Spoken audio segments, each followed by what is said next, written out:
এই অঙ্কটি সাধারণত দুই ভাবে করা যায়।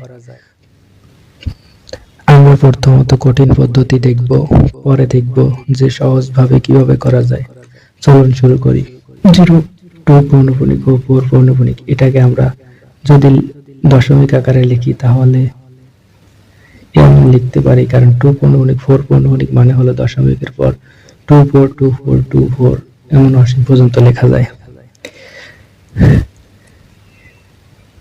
এবার আমরা 2 পৌনঃপুনিক ও 4 পৌনঃপুনিক কে 100 দ্বারা গুণ করব। এই 100 দ্বারা গুণ করছি কারণ দশমিকের পর দুইটা সংখ্যা এবং দুইটা সংখ্যায় পৌনঃপুনিক দেওয়া আছে, সেই কারণে আমরা 100 দ্বারা গুণ করছি।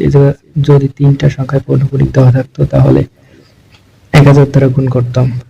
এখন আমরা জানি এটাকে গুণ করলে হয় 0.2 পৌনঃপুনিক 4 পৌনঃপুনিক কে আমরা পাইছি এই সংখ্যা। এখন আমরা যদি ক্যালকুলেটরে করি তাহলে 0.242424 কে 100 দ্বারা গুণ করব, তাহলে আমরা গুণ করলে পাই 24.2424 অসীম পর্যন্ত। এটা শেষ। দ্বিতীয়ত আমরা 2 পৌনঃপুনিক ও 4 পৌনঃপুনিক আবার লিখব এবং দেখব যে পৌনঃপুনিক ব্যতীত কোনো সংখ্যা আছে নাকি। এই সংখ্যাটিতে পৌনঃপুনিক ব্যতীত কোনো সংখ্যা নেই, সেই কারণে শুধু 1 দ্বারা গুণ করব। এই সংখ্যাটিকে 1 দ্বারা গুণ করলে আমরা পাই, 1 দ্বারা গুণ করলে যে সংখ্যা সেই সংখ্যাই থাকে, 242424 এখন আমরা এই সংখ্যাটিকে বিয়োগ করব। বিয়োগ করে এই সংখ্যাটিকে বিয়োগ করব। বিয়োগ করলে প্রথমত আমরা 0.2 পৌনঃপুনিক ও 4 পৌনঃপুনিক লিখব। এখন আমাদের এই জায়গা আরো একটি কাজ করতে হবে। যেহেতু দুইটি সংখ্যায় পৌনঃপুনিক আছে, সেহেতু আমরা এই জায়গায় 2টি 9 নিব এবং ডান পাশে বিয়োগ করব। ডান পাশে বিয়োগ করলে আমরা 24 পাই। এই জায়গায় 24 লিখে দেব। এখন আমরা এটা সাধারণ সমীকরণ নিয়মে করব।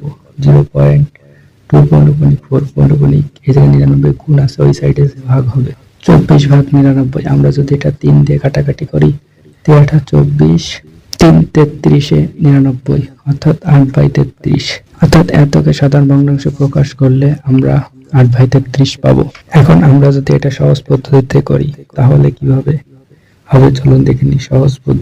সহজ পদ্ধতি হলে 0.2 পৌনঃপুনিক 4 পৌনঃপুনিক, এই সংখ্যাটিকে আমরা প্রথম দশমিক ব্যতীত যে সংখ্যা থাকবে সব সংখ্যা লিখে দেব।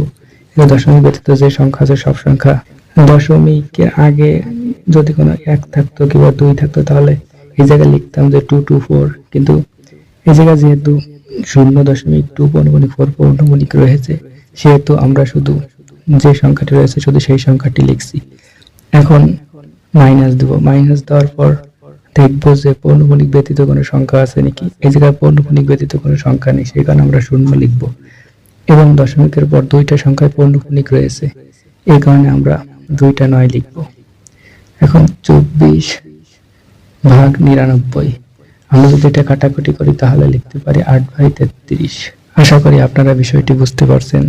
দেখা হবে পরের কোনো ভিডিওতে।